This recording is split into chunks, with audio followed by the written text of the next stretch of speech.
Welcome to I Wish You Could Hear This, where we explore great stories and simple proven steps to help you thrive in life, faith, and relationships. In our research, we've heard hundreds of hope-filled strategies for marriage, parenting, leadership, and life that are grounded in science and consistent with biblical truth. And now you can hear them too. I'm Shaunti Feldhahn. And I'm Jeff Feldhahn. This is part 2 of an important conversation about the current dating recession for singles who are interested in moving towards marriage but are finding the dating market a bit disappointing these days. In part 1, we started the conversation about a new study that shows it really has gotten more difficult to develop good dating relationships today. But it also provides some great clues that will help give interested singles a path for great connection. We covered several issues and to-dos in part 1, and we'll cover more in this part 2 of I Wish You Could Hear This. So last time, we unpacked some of a major Institute for Family Studies research report that surveyed 4,500 singles ages 22 to 35 who wanted to be married someday. Main aha moment was they want to be dating and are looking for significant relationships, but 70% of them, they're not dating. So in part 1 of this podcast, we were unpacking some of the reasons why, which IFS found in the report and which we've seen in our own research over the years. Because once we know the reasons why, we can figure out what to do about it. And by the way, this is important not just if you are a single in this category, but if you are the parent of a single in this category, which is like us. Because we have 2 kids, one just got married, and one is very much wanting to be dating. Right. So we said that there would be 5 reasons that we were covering, along with what we can do about it. And so let's just recap briefly what we talked about last time. The first reason that we covered in part 1 for this issue is that there's actually just a dating recession. Like the economy can go into a recession and everything slows down and it's hard to find a good job because there just aren't that many jobs out there. There's currently, this report found, you could call it a dating recession where people are just pulling themselves out of the dating market for various reasons that we're going to talk about. And so that's the first and one of the most structural issues. Yeah, you know, it's kind of funny. One of the things that economists talk about when it comes to the economy are the people who actually have taken themselves out of the labor market. Of the job market. So they're not even counted as, unemployed anymore. Right. Because they're not actively looking for a job. And that's kind of what we're seeing in what this report is talking about, how people have just taken themselves out of the market. Yep. So anyways, the second question or the second reason was, which is a big one. right, which is a lack of confidence in their dating skills. Things like being confident in approaching someone that they were interested in or about picking up on social clues. We've heard this so many times from singles that we actually know. Yeah. And it is a painful place to be in because, much of our research that we've done over the years focuses on those insecurities that each of us tend to have inside of us that are telling us a narrative about ourselves or about others. And oftentimes those insecurities are telling a narrative that isn't accurate, but they definitely can paralyze us or lead us down paths that aren't particularly helpful or are paths that, perhaps our Heavenly Father wishes we weren't going down those paths. Well, that actually leads into what we were going to talk about in part 2, which is because we said we would cover the next 3 reasons. And so the third reason, why don't you unpack this one a little bit? Yeah. I mean, because it's very relevant to what you just said. It's essentially a lack of confidence in themselves. So not just in their skills, but in them. Themselves. So one of the key issues is a lack of confidence in how attractive they are to potential dating partners. So we've heard this over and over again on, from singles about dating apps and social media. When it's in those particular environments, it's all about looks and swipes and that microsecond of of Is this person opportunity of that- interest? exactly. We should explain just briefly, this was a very large, well-done survey, and the 4,500 people that the analysis was on were all singles aged 22 to 35 who wanted to be married someday. And they weren't currently in a, they weren't living together, they weren't in a relationship. And that's the group that said 70% of them just weren't dating and had maybe dated once or twice in the last year or not at all. And so one of the reasons, which we're talking about here, is that only 38% of the singles in the survey believed they were attractive to potential dating partners. This, in this world of swipes and looks, is huge. So can I jump in here Yeah, go. real quick on this? Because, when I hear that about attractiveness to potential dating partners, I immediately go to the question of what is attractive? Okay. So in most guys' eyes, and I can only speak from the guy's point of view, we think it's all about physical attractiveness. You mean of how attractive you are Yes. as a single guy? Yes. Okay. As a guy, when you're thinking about yourself and you hear the word attractiveness, you think it's about your physical looks. And if that's the case, then the dating apps are skewed toward those individuals who possess that natural physical attractiveness. We've heard from some young men that really, if you're a 9 or 10 in physical attractiveness, you'll have lots of activity on the dating apps. But if you're like the vast majority of us humans, you aren't a 9 or a 10. You can even be a 7 or an 8. Correct. And feel like you're not Exactly. there. Yeah. And this can be a huge blow to one's confidence. So when you feel rejected on this basis, that really is this very superficial idea of attractiveness.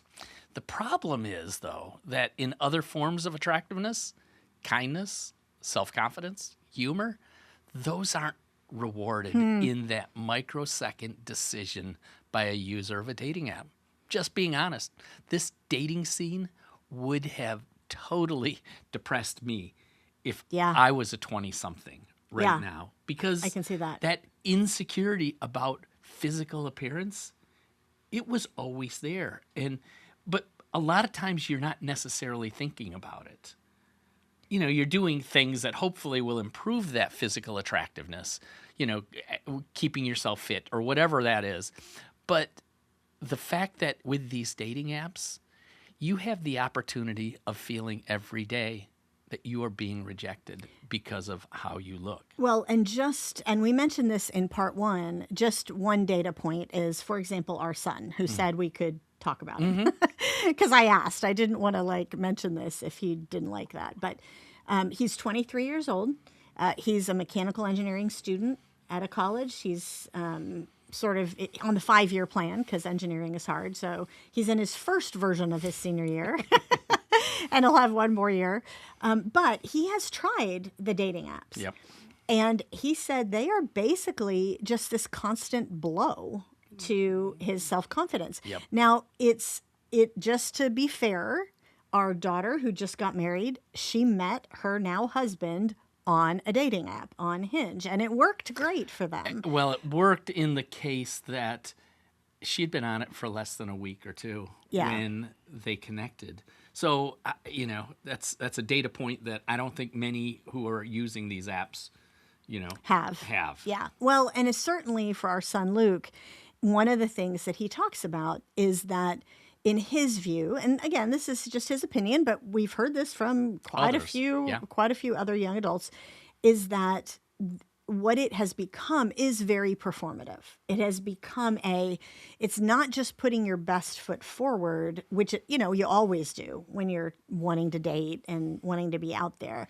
It's this, oh my gosh, I only have a second, literally 1 second to get the attention of somebody. And that's just not realistic. That's right. And so now one of the things that comes from this, we said we wanted to provide hope to people, right? We wanted to talk about what do you do about it? And one of the things we talked about last time is relevant here, I think, which is you and I were just up at Harvard going to a conference of a bunch of the Christian alumni of Harvard and speaking, and you're on the board there, and talking about the trends in our culture, which certainly include these kinds of trends that we're talking about today.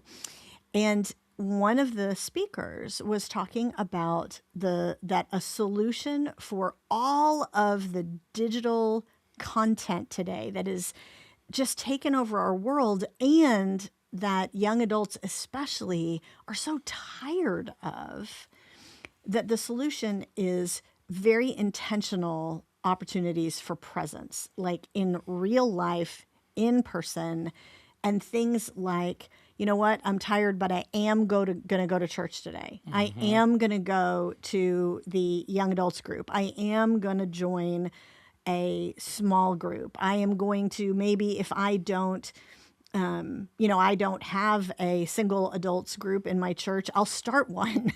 I'll get together with other people and say, let's just, have an open invitation on Sunday afternoons to have lunch for anyone who's in their 20s. Whatever that is, creating those opportunities for presence, that might seem intimidating, but it's a whole lot more real than the also intimidating putting yourself out there on a dating app. For sure.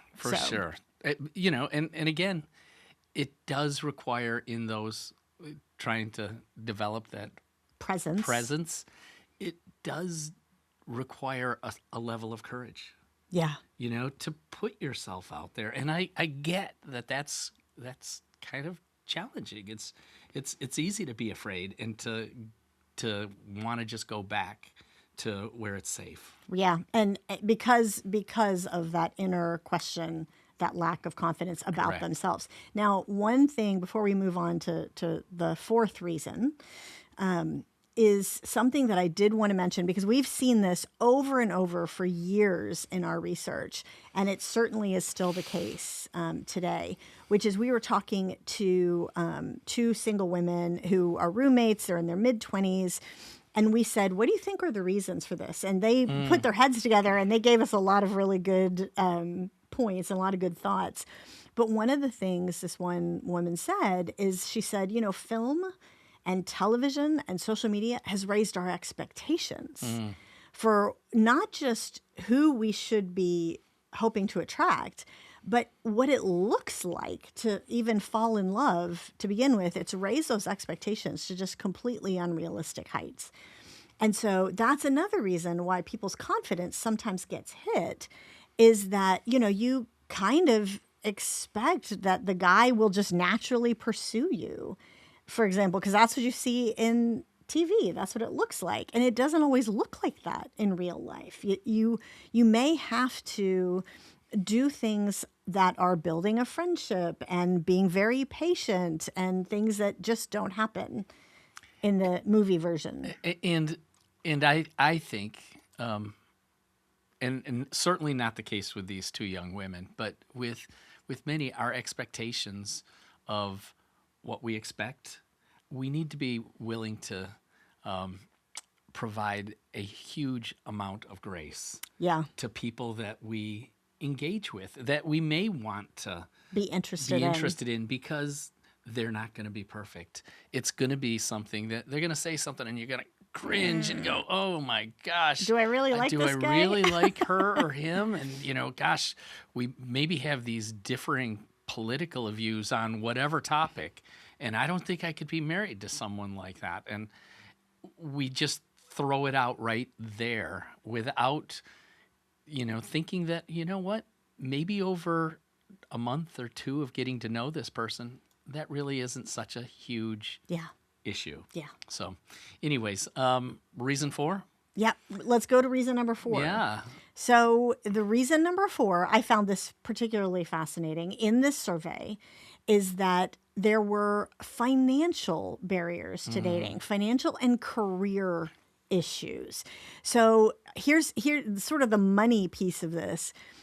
This should have occurred to me, and I'm surprised that I never even thought of this, but it came out really strongly on the survey that, modern dating is focused on commercial activities that cost money.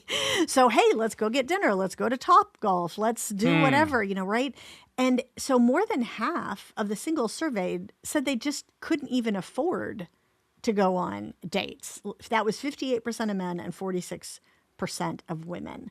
And I found that to be fascinating. And also it made me think, okay, so again, if you're talking about the power of presence, Right. then having some sort of hey, let's get together for a cheap lunch after church with a group. We can just go get pizza. That is it's far more. It's cheaper, but it's also a lot less pressure than, hey, there's this one-on-one sort of, I need to have the perfect date idea. Because ultimately, what we've seen in the research, what came out on this survey, is that people are just looking for emotional connection. Right. They don't want or need the perfect date. Well, I'm thinking of when we were young marrieds living in Manhattan. Yeah. And we went to Redeemer Presbyterian Church, Tim Keller's church. And there was something that we loved to do every Saturday morning. And it was, a group of people from Redeemer. And these were Saturdays when either Shaunti or I were actually not working. So what they did was they would meet in Central Park. And there would be about 20, 25 of them. Yep. And we'd play ultimate Frisbee together. And it was co-ed. So it was guys and girls. And you saw relationships and friendships form over running across the field, throwing a Frisbee back and forth. Had no cost attached whatsoever. Zero cost whatsoever. So I honestly, I hope that some people in their churches can be inspired to try to think of some of these things that they can provide venues, opportunities for young people to connect. And just do whatever that is free. Now, and by the way, for people who are like, I am not I'm not an ultimate Frisbee kind of person, or I'm not a sporty kind of person. Yep. Well, there were a few people in that group that weren't either. And they were like, hey, I'll be the water gal. Right. I'll keep score. I'll cheer you on. Right. And they just enjoyed being part of the group. Yep. Yeah. I mean, that's true. That's a very good example. So switching over to the reason that's related to sort of money, finances, is also career. Several of the folks that we talked to, and certainly it came out in the IFS study, said that people also held back on dating, not just because they're worried about the cost of whether they can afford these big dates, but also because they're kind of just focused on building their career to begin with and trying to move up the ladder. In some, I remember when we did our research on money and the power of money and what we oftentimes get, we make mistakes or we're misinterpreting particular things, was that a number of singles said, look, I don't want to saddle someone that I'm in a relationship, wanting to be in a relationship with my student debt. I need to address that first and get rid of it. And while that's honorable, it may not be the thing that God, he may be asking both of you to take it on. And sacrifice, and whatever that looks like. We oftentimes, I think, have such an idea that we can schedule our lives, that we can get this done, and then we'll do this first, and then this opportunity. And unfortunately, meeting the right person or putting yourself in a position to cross paths with the right person oftentimes just can't be scheduled. And quite frankly, for those of us who are followers of Jesus and believe that he can direct our paths, then being a bit less focused on the life schedule plan might provide for more opportunities for the unexpected to occur. And then trusting him, once that unexpected has occurred, that he's helping and directing your path from that point on. Yeah. I think of ourselves. If I had taken this approach, Of trying to focus on your career first. And Okay. until we had all of Or until we had all the our student debt done, 100. Some of you have heard $135,000. This is in 1994. It would be way more now. $135,000 of student loan debt for the two of our between the two graduate of us. degrees. And if we were going to wait until that was knocked down to a very manageable amount, we'd have been waiting a whole long time. Yeah. And we would have missed the opportunities of sacrificing things together. Yeah. And of learning one another. And so that's the part for me, is the hope that for some of the people who are really they've worked hard, they've done all the right things, and they have a plan, that sometimes that plan needs to be held with open hands and says, okay, Lord, I might plan my way, but you direct my steps. Yeah. And one of the things that they found in the IFS study is that your idea for when is the ideal time to be married, what's the ideal time to be married, is about 5 years out. Huh. And so, and it was a little bit different depending on the age, but like people who were 22, they thought the ideal time to be married was 27, 28 years old. Right? So I got time. I can focus on my career. I can focus on all the long hours I need to put in.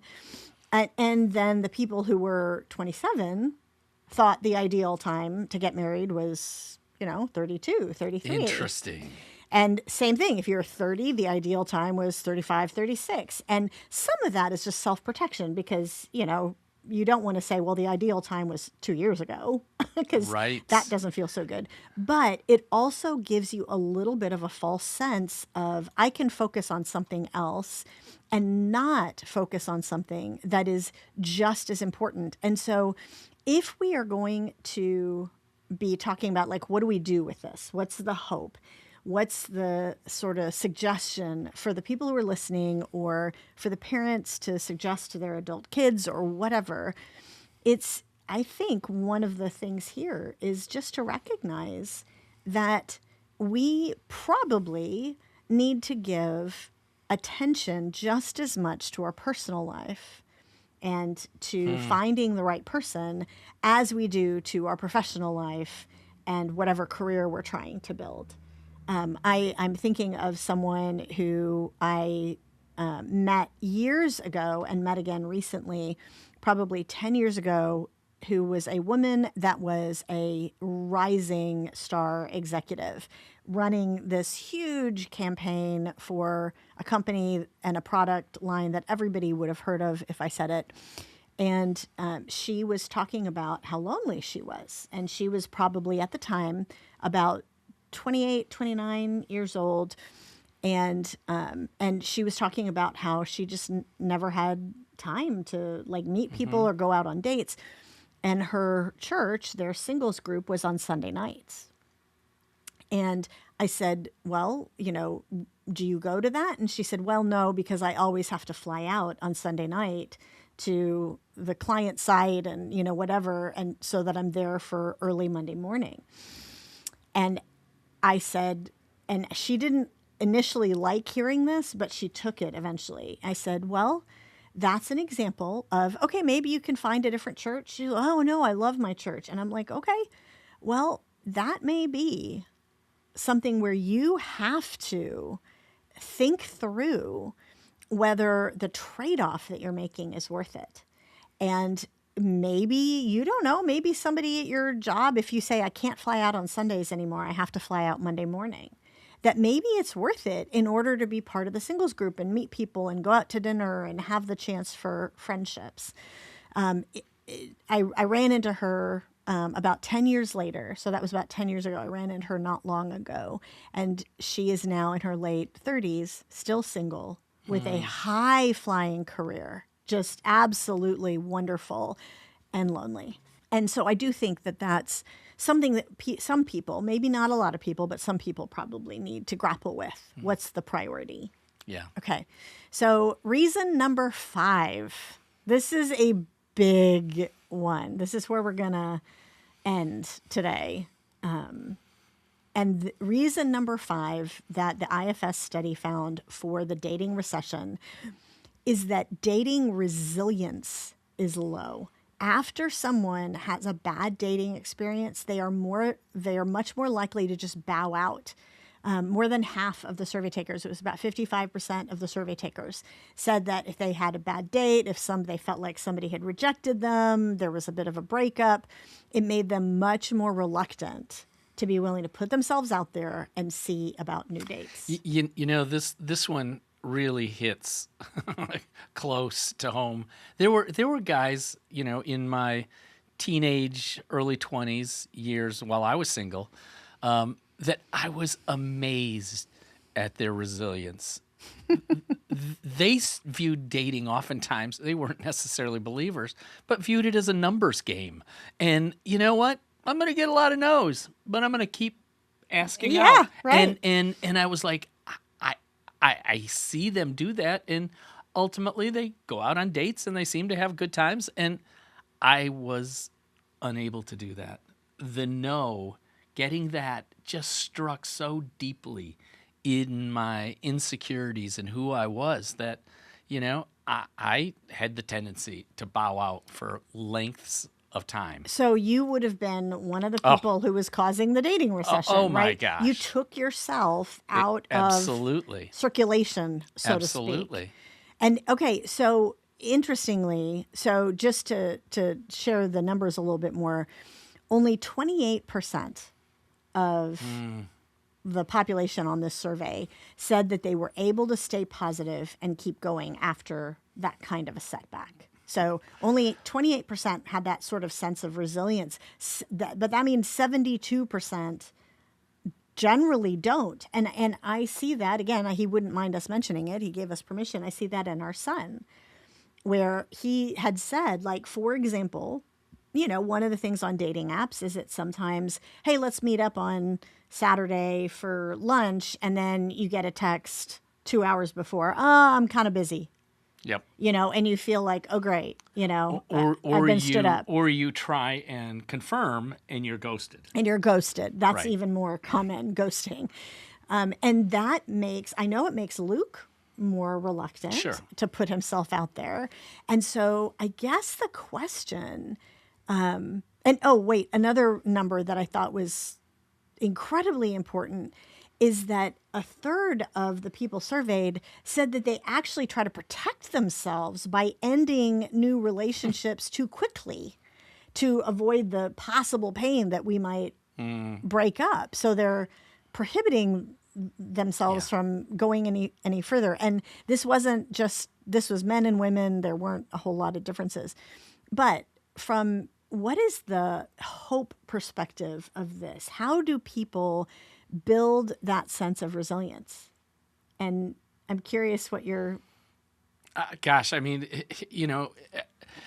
folks are going to hate that I say this, because if you've felt that sort of that burning feeling of rejection, you don't want to experience that again.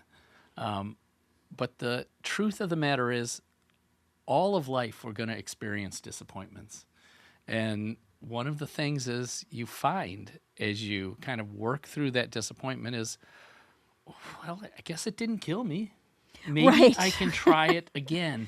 And as you experience things that were maybe much more painful the first time that you experience them, on the 5th or 7th or 10th time, it feels a little more, it's manageable. It's never fun. It never gets necessarily easy, but you have to be able to build that, not a hard shell, but you have to be able to build that muscle, so to speak, that goes, okay, that was uncomfortable, but I can tolerate it. Yes. For a good end. It's because it's worth it. It's to worth build it. That it is ability. Worth it. It is worth it. Okay, so here's a question for you.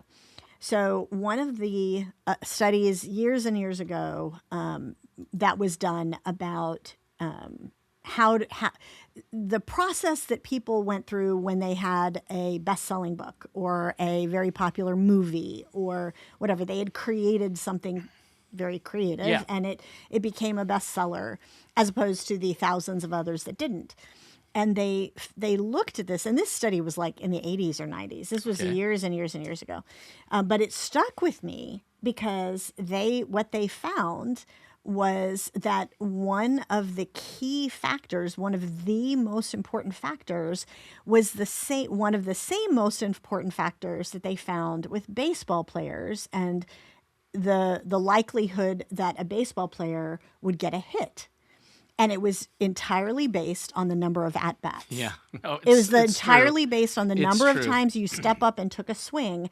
And so with like an author, Yep. how many books you put out is directly related to how many bestsellers you might have. So Dolly Parton in an interview I heard once said, I've written, I think it was over 5,000 songs. Phew. 4,900 of them are terrible, but 100 of them Or pretty good. pretty darn good and made an impact. And it is that thing that you were just describing with baseball players. You got to get in the game. Well, and here's the thing that, again, since we're talking about what do you do? What's the hope? How does it work? Is I think what you have to do is tell yourself when you start this, okay, a baseball player, even the best baseball player, knows that Yep. they're probably going to get a hit. What, about a third of the time? That's about it. Right? That's the very best. So that's the really, really good ones. So they go up expecting that, hopefully I'll get a hit, but if it doesn't, that's okay. I'll try it again and I'll try it again. And it's kind of that same set of expectations Yeah. in the dating I think that's great. space. There's one thing that one of the young women that we sort of reached out to for some thoughts, something that she said that I think is really important here, that we do probably need to mention. Yeah. And this is, I think, skills development. It's back to what we talked about in part one, that a lot of people feel like they're just lacking the skills that are needed. And she said, I feel like women need to learn how to gracefully turn guys down. That is so true. So true. Absolutely. Because That really hit both of us when she said the that. bottom line is you're not going to be attracted. Whatever attractiveness is, you're not going to be attracted to everyone. Nope. And so in those cases, I was actually sharing this with a colleague, that little bit of information. About gracefully turning guys down? And, Okay. this colleague, I could tell that when she was, a high schooler, she was a cheerleader, all of those things, the physical attractiveness, all of those things were working in her favor. And, she said that, I just wasn't attracted, or I knew it wasn't going to go anywhere. But when someone came up, I always wanted to go, that is so flattering that you would think of me that way.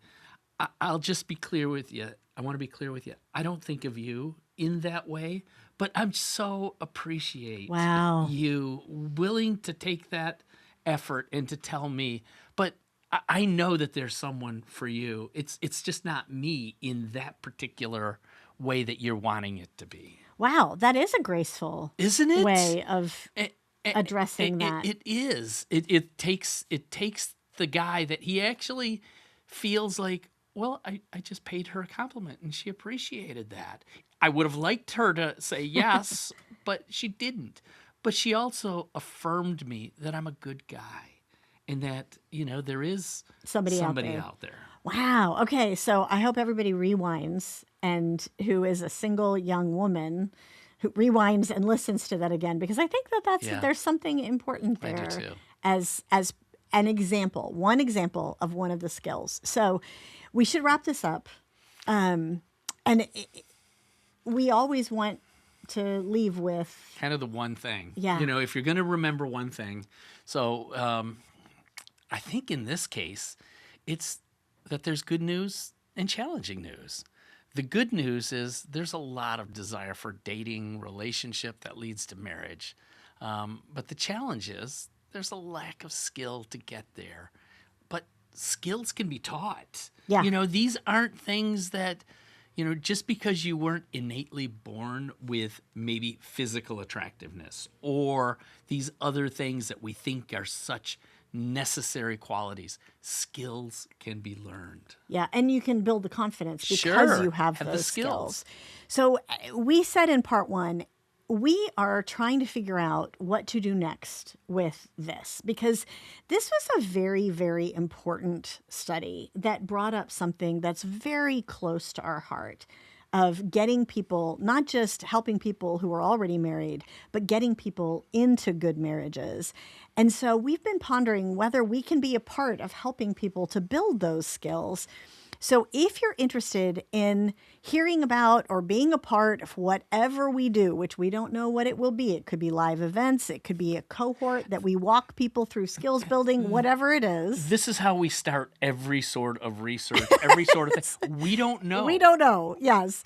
But if you're interested in hearing about this, if you're interested in potentially being a part of what we do, email us at webcontact@shaunti.com. We'll put you on our list and you'll be notified once we figure out what we're going to do.